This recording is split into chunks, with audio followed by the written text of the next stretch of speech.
Essa é a igreja que frequentamos. Era do meu avô e logo será minha. Como Deus demonstrou que a minha mãe era a mulher que ele reservou pra você? Deus me falou. Continua esperando a garota dos seus sonhos. E pra que perder meu tempo e fazer alguém perder o tempo dela? Por que não deixa que o Josué faça o sermão do domingo? Ele não está pronto. Já faz 6 meses que não chega um seguidor novo na igreja. Pela última vez, ore! Que eu estou morrendo de fome! Pai! Como é que ele tá? Você tem que cuidar das coisas da igreja. Aleluia! As conversões aumentaram 300%. Meus parabéns.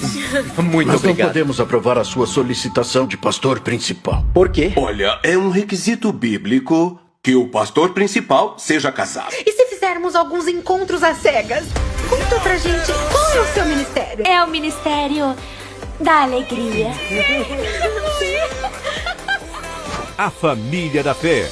9 de abril, exclusivo nos cinemas.